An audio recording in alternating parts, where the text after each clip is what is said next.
Hello, welcome to the Bible study. My name is Kent Philpott, pastor of Miller Avenue Baptist Church in Mill Valley, California. And we are going through the book of Acts. Acts, written by Luke, the only non-Jewish author of any of the Bible books. He wrote the Gospel of Luke, and then here Acts, which means what happened in the early days of Christianity, the very early days. And here we're going to look at two different stories. One, a healing of Aeneas. I may not pronounce the name exactly right. And then the other part is Dorcas restored to life. Okay. So we have healings. Do healings still happen today? I remember in the Jesus People movement, we had a lot of healings. In fact, twice I experienced a healing of myself. And they were rather ordinary. But then after the Jesus People movement, which is the fourth of what we call the Great Awakenings that took place in America, that went from about 67, 66 to about 1972, but we haven't experienced one since, and so the healings are rather far apart, but they do still happen. And in 2017, I preached also through the book of Acts. These are the Acts of the early Christians, like Peter, etc., Paul, and so on. And I preached through Acts, and at the time, my theological position would have been what you would describe as a Calvinist. I do this on purpose, a Calvinist. When I became a Christian, in 1963, at First Baptist Church in Fairfield, while I was in the military at Travis Air Force Base, I was an Arminian, and then I went to being a Calvinist. Now, I am both. Now, I say that because it may be of interest to somebody out there. An Arminian, that is, we have the capacity to believe in Jesus or not. The Calvinists, we're chosen. It's not an act of ourselves, but we're chosen. And when you look through the scripture in the New Testament, you find both positions. And so it's what I would call a paradox, two parallel truths that don't meet up, but they're both there. The train needs both of them side by side. And so I don't argue with either position. I recognize both. Anyway, okay. I don't know if you were interested in that or not. But anyway, let's go to Acts chapter 9, beginning at verse 32. Peter has now gone north to Lydda. It takes 32 miles away, sort of northwest of Jerusalem. And so he's going to go to Lydda, and then he's going to go to Joppa, which is on the coast of the Mediterranean Ocean. And then he's going to go north to Caesarea, which is up on the Mediterranean east coast, but farther north. Okay, so that's what it is. And Luke, the author of Acts, he writes fairly quickly, particularly through the first decade of the church's history. Okay, so let's be looking at now Acts chapter 9, verse 32. Now, as Peter went here and there among them all, Peter is active. He's moving. He's going places. So that's how it starts. Among them all, he came down also to the saints who lived at Lydda. Now, he would have gone north. They always like to say, now, anything away from Jerusalem was always down. That's how they viewed things. And so he came down to the saints. Now, notice, they're not called Christians yet. The calling of somebody a Christian, from my opinion and that of others, weren't called Christians until later. But the early designation that we find right here from Luke is a saint.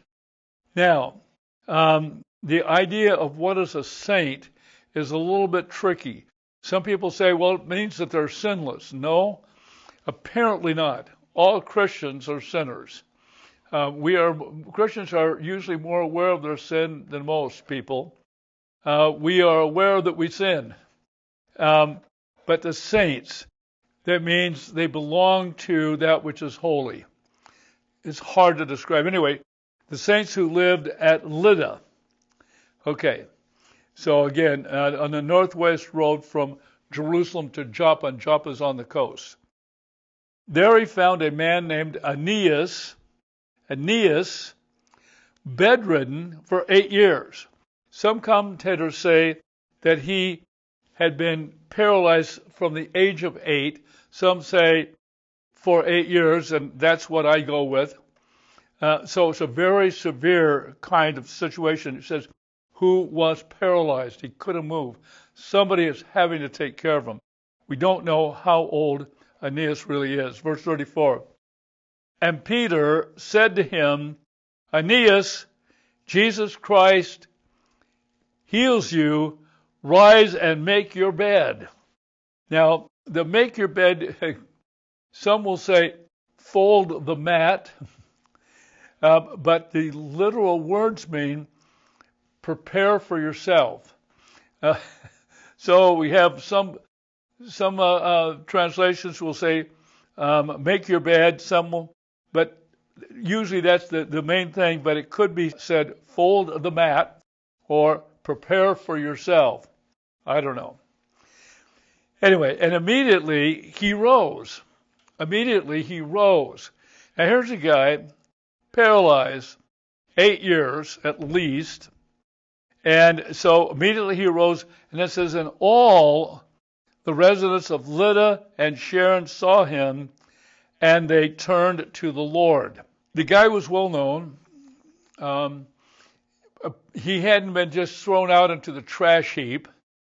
He was somehow of a significant family, and so he was taken care of. And says all the residents of Lydda and Sharon saw him. Sharon is the name of an area. It's an area, if you look at a map, an early first century map, you'd see the area that is sort of north of Jerusalem toward the coast. It would be called Sharon. Yes, just like the name of the woman named Sharon, Sharon. That's apparently where that name comes from. And they turned to the Lord. Saw Aeneas being healed. He was well established that this guy was paralyzed. And now all of a sudden, wow, that he's healed. By the way, it says in all the residents, it could just means lots. Not necessarily all. But lots of the residents saw him and they turned to the Lord. Okay. Here is a time of awakening. And this we saw in the Jesus People movement. Now we live in ordinary times. Even a time of decline.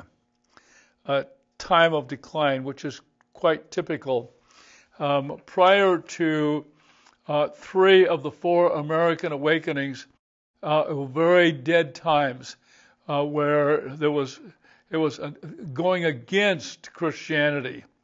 This before America becoming a country in their battle against the English domination.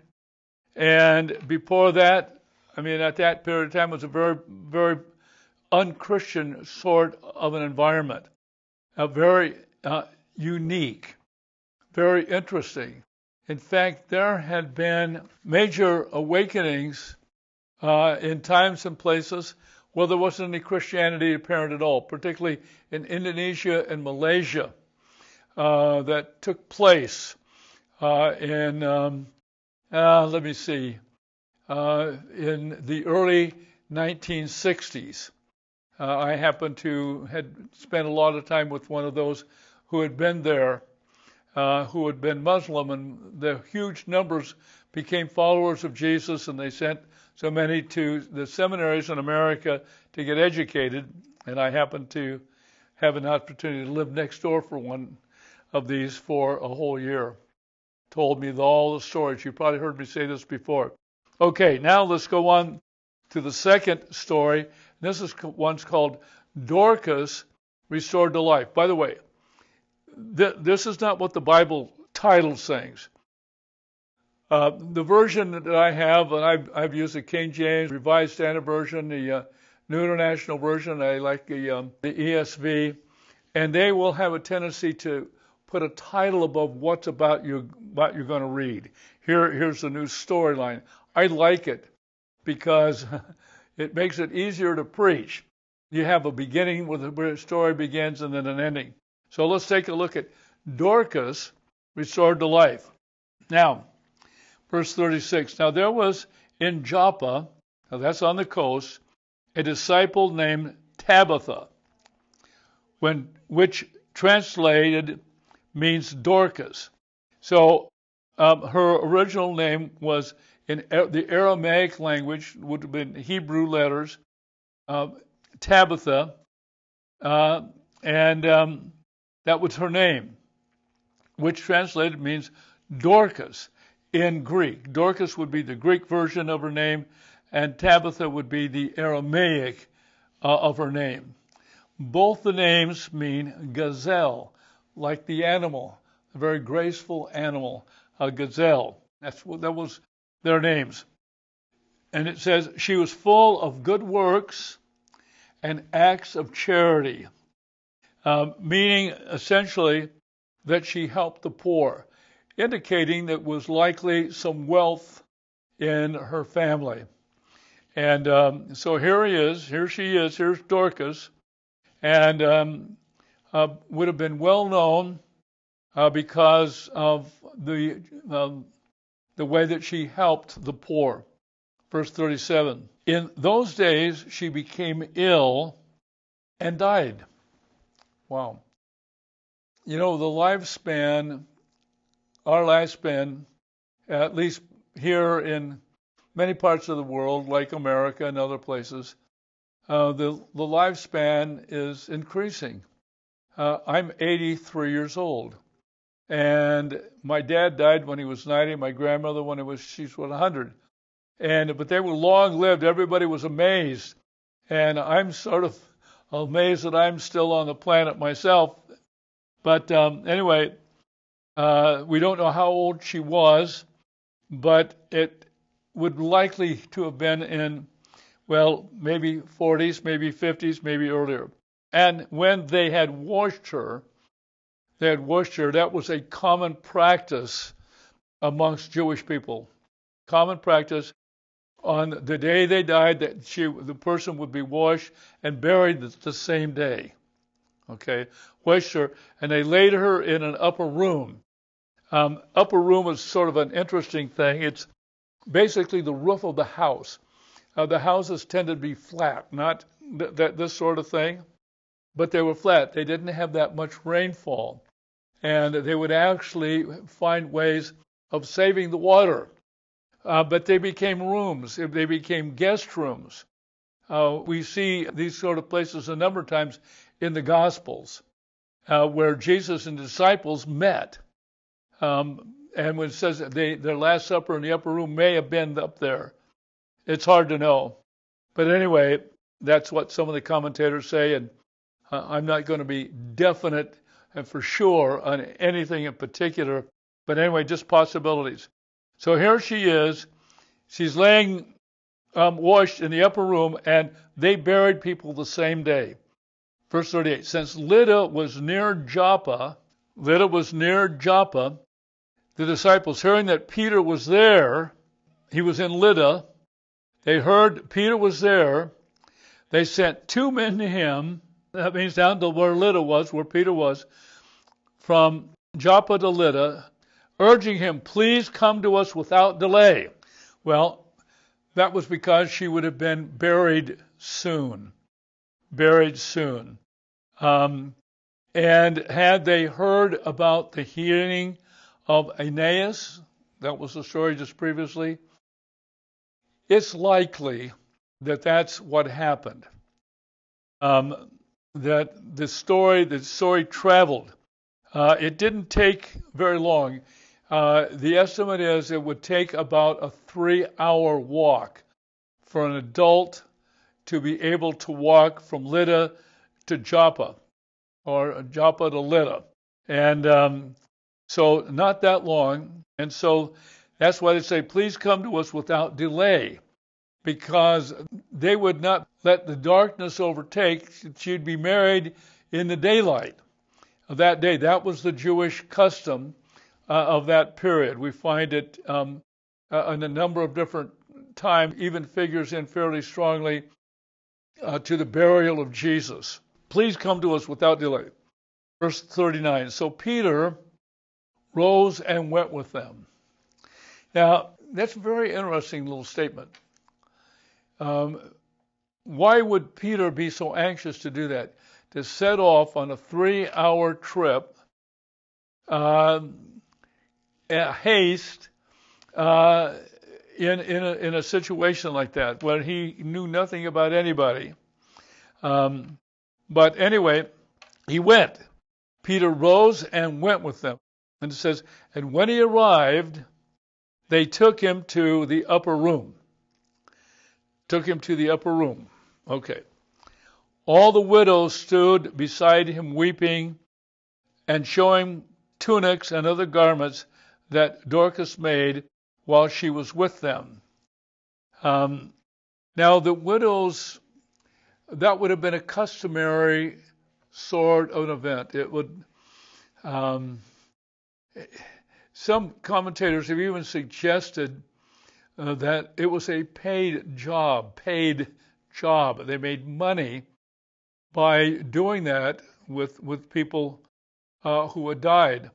And it says widows, in other words, they didn't have a family, or at least they didn't have a husband, maybe some kids, who knows, but it was like a job. Some commentators will state that sort of thing, and I'm a little bit shocked at that. I don't know exactly how to take it. You can go a couple of different ways, but if I had to bet on something, I would say they were paid widows. This is what they did. And I may be wrong. Who knows? So all the widows, notice all the widows, and that's one of the use of the word all here is another reason why I think it was a paid group, that they traditionally did this. Everybody knew that these people would come and join you and do different things, I suppose. Stood beside him weeping and showing tunics and so. Well, that last part, see, sort of contradicts my position on this, and I may easily be wrong about this, but she apparently had some connection with all of these people. Likely not a huge population, probably a rather small population, small little area where about everybody knew everybody else. Anyway, so they had brought tunics.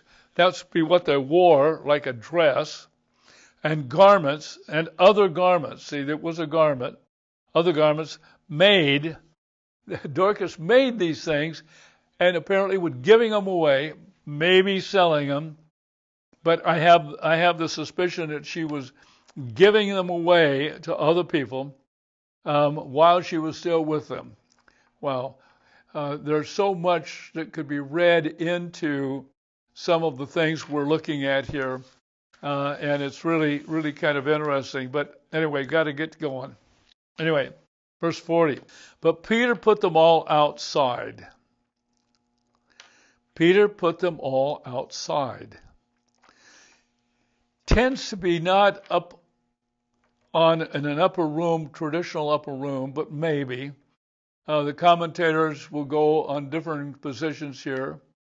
But Peter put them all outside. One of the commentators say said that Peter did not want to show off. Another commentator said Peter did not want to fail. He was brought there because people had heard of the miracles that had been performed by him. I don't know. It's always leaves many openings into what are possibilities in some of these passages, and this is another one. And I wouldn't disagree with anybody who said, yeah, it's this, or no, it's this, because we don't really know. But anyway, so he puts them all outside, and he knelt down and prayed. Now, two interesting ideas here. It was not customary for Jewish people to kneel down and pray, to kneel down. We do not find in the Gospels an incident where Jesus knelt down. The praying was usually standing up, arms raised, eyes open, looking up. That was the traditional form of prayer in those days. But Peter knelt down and prayed. Now, there's, a couple of different ideas here. I don't know. He wanted to do it quietly. We don't know if he verbalized it or not. The sense that I think of it here, he knelt down. He didn't. It wasn't loud. Nobody could hear him. It's hard to know. Knelt down and prayed, and turning to the body, he said, Tabitha, arise. He uses the Aramaic name. The Aramaic name Tabitha, again, Aramaic uses all the Hebrew letters, but it's a different language. Knelt down, prayed, turning, he said to the body, Tabitha, arise. Jesus in Mark chapter 5, verse 41, said, speaking to somebody who said, I say to you, arise. Peter copies that essentially, the process that Jesus used, and Tabitha, arise. So that's apparently what happened. So she opened her eyes, and when she saw Peter, she sat up. In the Western text, there's 4 different texts of the approximately 7,000 manuscripts that we have. The editions of the Bible, we're looking at about 7,000, and they're divided into 4 areas: Alexandrian, Western, Caesarean, and Koine. And the best are the Alexandrian, then Western, Caesarean, and Koine. Koine means common. We get a word coin from that. So that's a very interesting sort of thing. But the Western text says, Tabitha, in the name of our Lord Jesus Christ, get up. So here you have the Alexandrian text as opposed to the Western text, but they're both comprised of very valuable and esteemed translations. So we don't know if Jesus just said, Tabitha, arise, or if he said, Tabitha, in the name of our Lord Jesus Christ, get up. We don't know. One of the interesting things. So, and he gave her his hand and raised her up. He extended his hand and raised her up. Wow. Then, calling the saints, remember, here we are again. And I don't know, I'm not so sure I would want to be called a saint, being a sinner like I am. Not that I want to be or try to be, but I end up doing it. Just like everybody else, just like you who are watching the program. This is how it is. There's no sense faking it. We are far from perfect. I am far from perfect. So calling the saints and widows. So the saints would have been the other Christians. The widows had yet to become Christians, apparently. So he calls them, and he presented her alive. Wow, what a situation we have going on here. He presented her alive. Just imagine if you were in a situation where somebody was obviously dead, and then somebody comes in and tells her to arise, and they arise and they get up and they're alive. In the Indonesian Malaysian awakening, we find that it was really a pretty special kind of thing. In that one, and in the stories I heard, there were at least 3 or more people who had actually become followers of Jesus. They had died and were resurrected.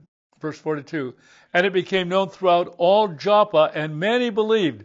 Not all. Many believed in the Lord. Many believed in the Lord. They didn't believe in Peter. They believed in the Lord, and he stayed in Joppa for many days with one Simon, a tanner. A tanner. He worked with animal skins for them to wear, and he was considered very unclean by Jewish people. So we see the inclusiveness that is starting to develop within the church. Anyway, do healings continue today? Yes, they do. Healings continue today. And do we get prayer for healing? Yes, we do. So long.